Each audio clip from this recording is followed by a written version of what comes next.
This is Cast of Wonders, the fiction podcast for young adults featuring stories of the fantastic. Welcome. Episode 146 for November 16th, 2014. This week, we welcome back our favorite Martian, Saida Gertsch, with another Rick Kennett story, 30 Minutes for New Hell. Rick lives in Melbourne, Australia, where his day job is in the transport industry. His stories have appeared in Andromeda Spaceways, Auroralis, Weird Tales, both volumes of the Ghost and Scholars Book of Shadows, and several podcasts, including Pseudopod and Dunesteef. Last year, his novel, The Devil and the Deep Blue Sea, was published by Cooperative Press and is available now on Amazon. Next year, in 2015, Clandestine Press will be publishing the Saida Gertsch novel, Presumed Dead. He has 2 Parsec Awards to his credit, including our episode Now Sidonia, which won in the short story category last year. This story originally appeared in Auroralis in March 2012. And now we've a tale to tell.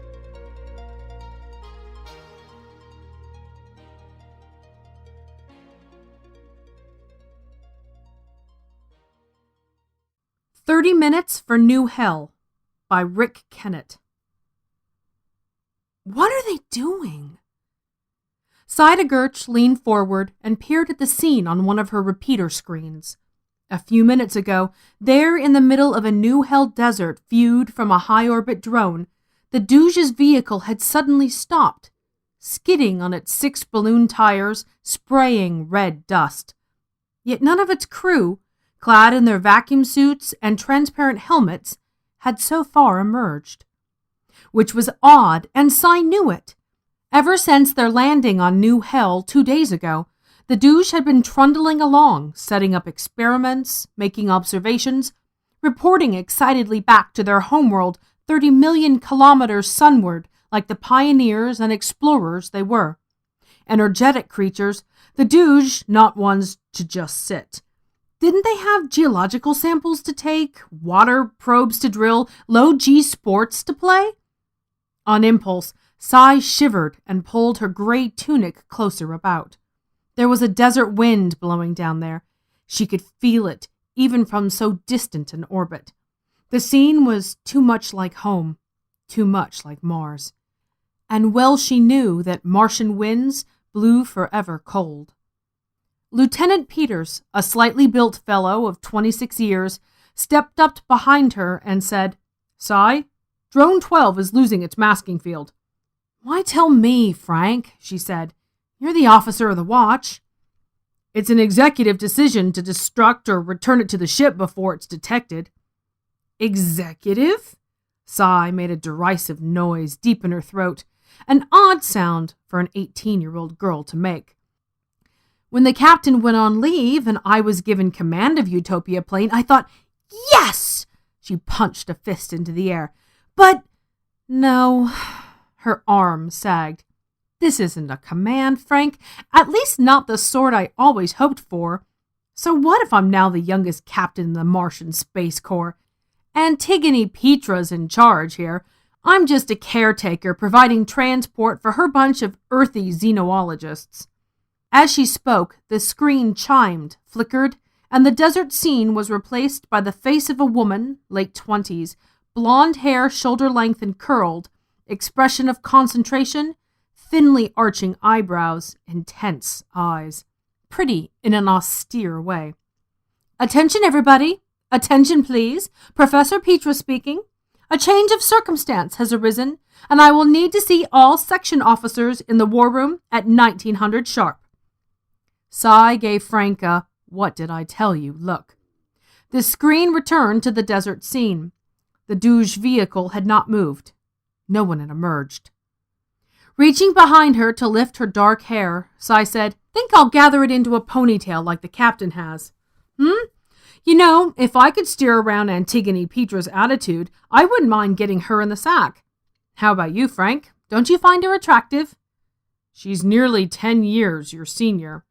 "Maybe I like him older." She laughed and added, "You're right. You've probably got a better chance of her than a genetics experiment like me, anyway." "What about the drone?" "What's it covering up?" The mothership, starboard quarter. The screen flashed up an image of the alien ship in orbit around New Hell, an ungainly, rinky-dink tube sprouting rockets, exhausts, and antennae clusters. Cy let her hair fall. Fire it into the atmosphere. If they spot it, they'll think it's a meteor. No one will be the wiser. They won't know we're here watching then. No one will get culture shock and civilizations won't fall. She twitched the view back to the desert where nothing had changed. Have they broken down? She thought. Advise Professor Petra first. She's rather possessive on this mission, and if you suddenly pull one of the drones, she could get ticklish. On several screens at once, the douche vehicle abruptly spun its 6 balloon tires, throwing up clouds of red dust, tightly U-turned, and accelerated back along its own tracks. At a deliberate 1 minute past 1900-hour ship time, Cy Gertsch entered the war room. Present were Lieutenant Frank Peters and most of the ship's section officers, Senior Comtech Ingrid Hong and Sub-Lieutenant Armand Farrell, the boss at Scans, were sitting close together, and as she passed, Cy sensed they were sharing an air of not so much upset as a common sadness. They know something about this, Cy thought, without really understanding why she thought it. Except that these two officers worked closest with the professor and her group of Terran xenologists. A moment later, Professor Antigone Petra entered, wearing a one-piece outfit, white with flecks of twinkling red and blue about the breasts and waist. She had stepped up onto the dais at the front of the room and adjusted keys on a hologram handheld. Dr. Ben Norsk, the only Earth person in the crew of Utopia plane, bustled in. He nodded Cy a greeting as he took his seat beside her, then remarked with a smile, "Captain, what's that delicate scent you're wearing?" "Mytilene moonlight," she presented her wrist. "Like it?" "Exquisite. Takes me back to summer nights on Earth in the long ago. I haven't always been 104, you know." Then, noting her fresh fatigues, he added, "If I'm right in guessing where your romantic interests lie," and he inclined his white-haired head discreetly towards Antigone, "then I'm afraid you're barking up the wrong tree." "What's a tree?" asked Cy. "Large leafy vegetation still found in some places on Earth. Mars won't see them until terraforming is advanced another couple of decades. What I mean is, you're off target." "I guess so, but you can't blame a girl for trying. Nor a boy," she added, having just noticed Frank Peters, likewise neatly dressed and scrubbed, watching Antigone's graceful finger movements on the handheld. "Oh, do stop drooling, Frank." His aftershave was evident from where she sat. "Dr. Norsk, do you have any idea what this is about?" "Sorry, no. I've been too busy studying the biology of the douche under the stresses of a pioneering spaceflight, a unique experience. Doubtless this has something to do with her pet aliens. But what isn't with our visiting professor?" Cy glanced again at the somber faces of Ingrid Hong and Armand Farrell. For some reason, memories returned of the alien vehicle's abrupt halt, its sudden acceleration back along its own track. Once more, she pulled her tunic close. An undefined easiness had come creeping like a cold Martian wind. A 4-meter-wide hollow blinked into existence, a crater-pocked world, wrapped in deserts and red like Mars. Professor Petra stepped forward and ghost-like through it. "This is a view of the eastern hemisphere of New Hell," she began. "The portion we are presently in orbit above at a height of, I believe, 300,000 kilometers. For those who have not worked closely with me during this mission, I should explain that New Hell derives from a literal translation of the douche name for this planet. It shines a vivid red in their skies, and many of their religions equate everlasting burning with afterlife punishment, as do some of ours. There's been a development on New Hell which may entail the early conclusion of the mission. A short time ago, one of my drones, Cy mentally corrected her, detected the beginnings of an atmospheric vortex in this region. She gestured to a far northern plain on the hollow image. Mare Nebulus, Sea of Clouds. This disturbance has since broadened into a southward flowing storm front, which has continued to broaden with gathering strength and speed. As she said this, a blot, darker red than the red of the planet itself, grew out of the indicated area of Mare Nebulus, swelling, widening, within seconds looking like a bloodied crescent. The weather systems of New Hell, like many other aspects of this planet, hold many similarities to that of Mars, which is why I specifically asked for a Martian crew for this mission.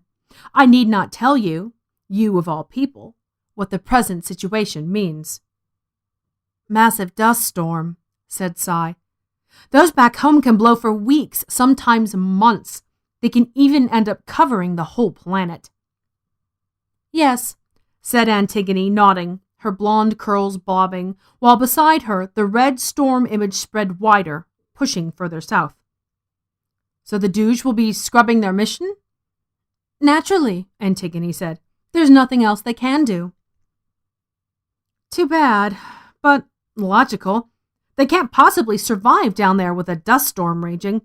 And if it blows for weeks or becomes planetary, the mothership isn't... Cy stopped abruptly as 2 points of white light appeared on the hollow of New Hell. One, down by the equator, was labeled Doge Lander. The other, pulsating some distance further north and just perceivably moving south towards the lander, was labeled Doge Transport Vehicle. She looked at the dust storm, then at the 2 points of light, then at the dust storm again.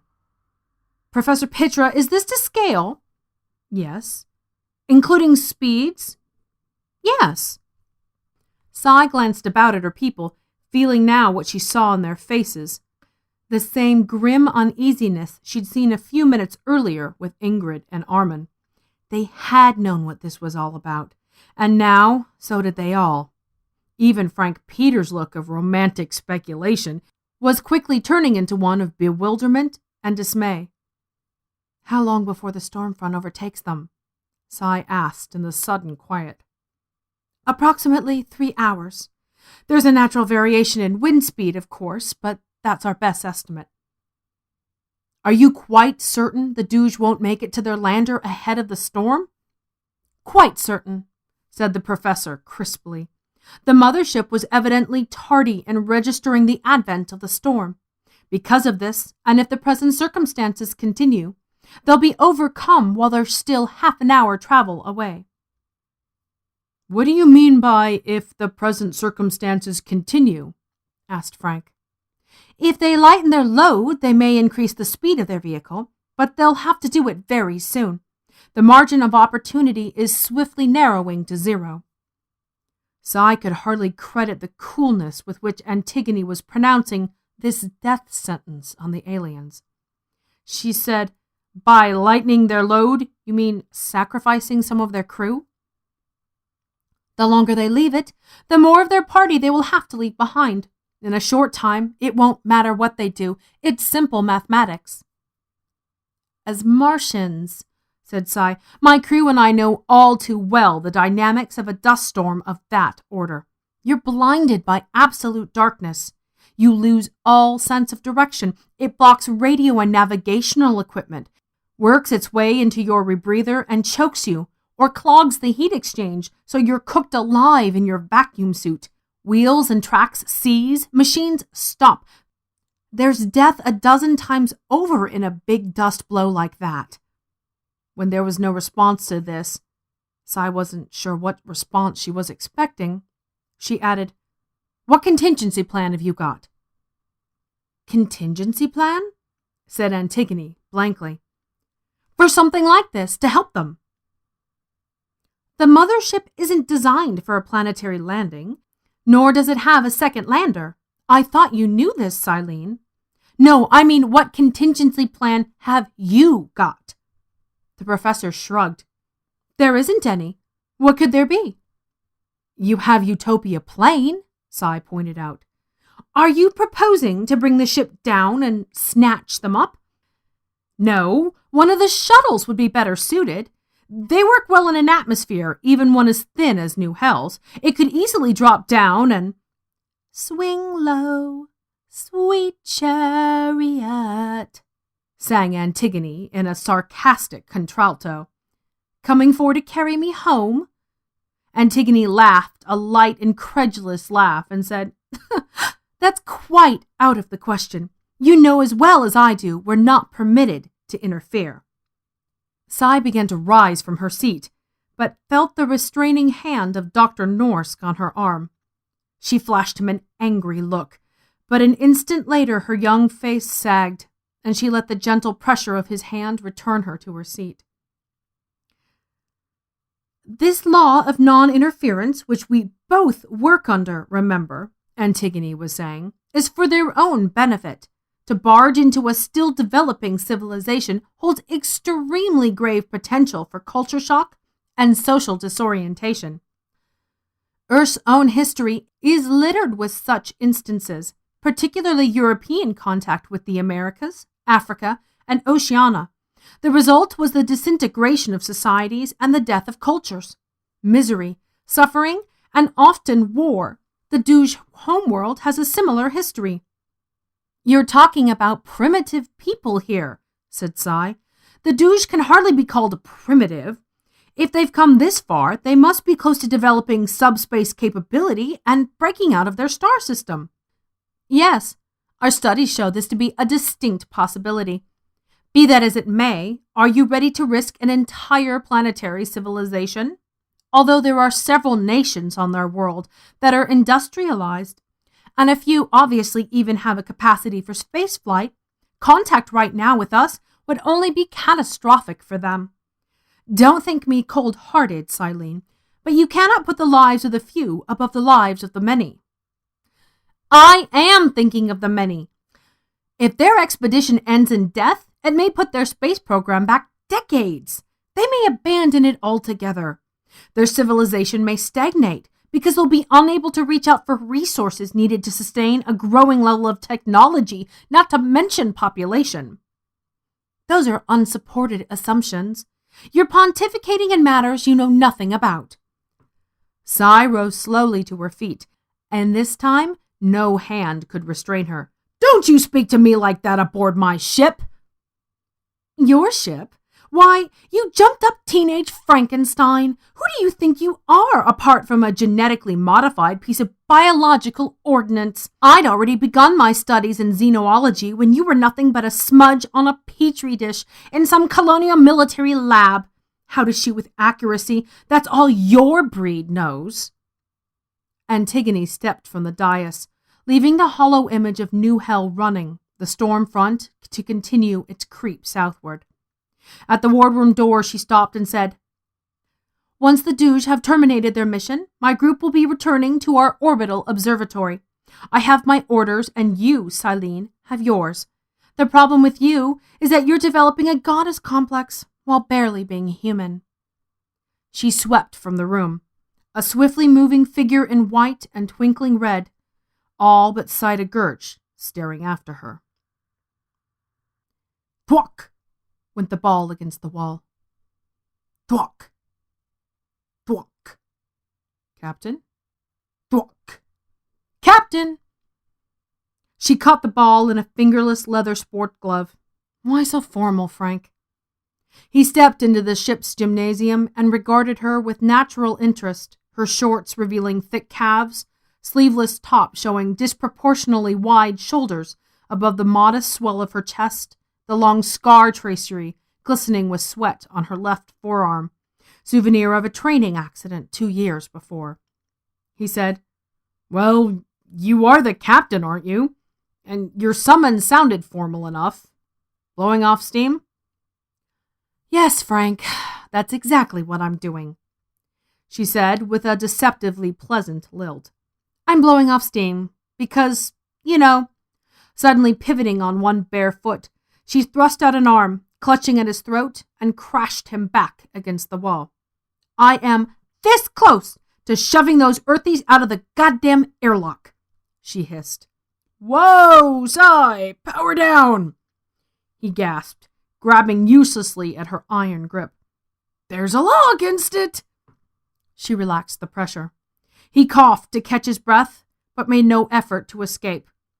They were there against the wall, nose to nose. The smell of her sweat, the lingering traces of perfume. He tilted his head slightly and kissed her on the mouth. Though his kiss was not returned, neither did she resist. It was a long moment before she pushed back from him. This law of non-intervention, she said, battling the wall again, thwack, thwack, is only to save some developing civilization from being destroyed by culture shock, yes? That's the gist of it. What if we could save the Doge without them knowing it was an outside agency doing it? You mean as if by an act of God? She turned and stared at him. Do you think I have a goddess complex? No, and neither do I think you're just a, what did she call you? Genetically modified piece of biological ordnance? That's the one. Sai gave a wry chuckle. I'd like to think I'm more than that, but in many ways she's right. I was made to meld with a frigate's weaponry system, made to hit hard, hit with accuracy. The ship and I, we complement each other, deadly. She swatted the ball against the wall again, once, twice, catching it tight in a leather-gloved grip. If we can't remove the douche from the danger, we'll remove the danger from the douche, at least for the 30 minutes they'll need to reach their lander. And make it look natural? She nodded. Is the storm still blowing south? Same speed? Same direction, same speed, and as expected, it's still growing. And have they ditched any of their number to make some distance? No, they're sticking together. It must have occurred to them by now, but they haven't done it. Good. I'm glad. I'll shortly be sending a signal to Sectorcom advising them of my intentions. Which are? You'll find out soon enough. I've left a navigational package with maneuvering. I want you to implement it in... Sai glanced up at the gym's wall clock. 15 minutes. Not now? No, things aren't quite in the right place yet. Though I was lucky enough to find it at all, celestial mechanics being what they are. You realize there'll be a court-martial waiting for you back at base. You think I don't know that? You think I don't feel I'm betraying the captain's trust? By rights, they should have brought in a replacement commander. But Captain Brown recommended I be boosted from exec and be given the responsibility of command. An 18-year-old genetics experiment. Frank, you're the exec now. What do the crew think of the situation? You saw your people's reaction at the meeting. That's pretty much the feeling throughout the ship. Although Sai tried to hide it, Frank noticed a momentary look of relief in Sai's eyes. Instruct the torpedo flat to ready tube number 1, she said. Standard proximity fuse with the warhead cranked down to minimum yield. Fine. That'll give you 10 megatons to play with. Sai, I hope you know what the hell you're doing. I have special instructions for scan and engineering as well, she continued, brushing his warnings aside. But I'll contact them myself. Better contact medical, too. When I call hands to flight stations, our calmly Professor Petra's gonna blow a seal. Let her! She's only been lording it over me because she thinks she has regulations and the authority of Sectorcom on her side. She does have regulations and the authority of Sectorcom on her side, Sai. She's right. We shouldn't be interfering. Think of all the crimes and wars and massacres they must have seen over their years observing the Doge. Would you have them intervene in all that, too? This is different. This is their breakout opportunity. If that group dies now, their whole planet might head to disaster. You can't be certain of that. You know, I'm beginning to wonder whether you really are doing this for those poor bastards on New Hell, or for yourself. Just implement my instructions. Trust me, Frank. I'm a jumped-up teenage Frankenstein. Very well. He turned for the door. Oh, and Frank?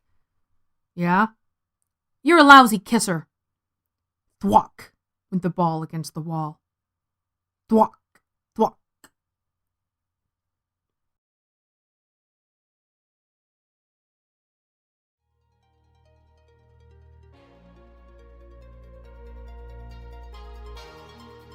Rick has a few other Side of Gertz stories on Cast of Wonders. You can find them by searching for Rick's name or the tag Side of Gertz, that's CYDEGERCH, on our website. She's also appeared in a few episodes of the Dunesteef podcast, and Rick's first novel with the character arrives next year. I can't wait. Join us next week for the conclusion of the story. If you've enjoyed this, then please lend a hand in supporting podcast fiction. Leave us and the story a review on iTunes or on our Facebook page, and share the episode with others. You can find us on Twitter too. We're at Cast of Wonders. And please consider a donation via the PayPal links on our site. We use all of our donations to cover our bandwidth costs and to purchase more stories for your listening pleasure. Every little bit helps, and you have, as always, our heartfelt thanks. Cast of Wonders is a production of Wolfsbane Publishing and is brought to you by the creative team of Barry J. Northern, our publisher and artist, Alan Sale, our audio producer, and I remain, as always, your humble editor and host, Marguerite Kenner. Our episodes are released under a Creative Commons Attribution Non-Commercial No Derivatives license. And our theme, Appeal to Heavens, is by Alexei Nov from musicalley.com. Thanks for listening. And a very special happy birthday to our artist and publisher, Barry J. Northern. We hope you have a good one, Barry.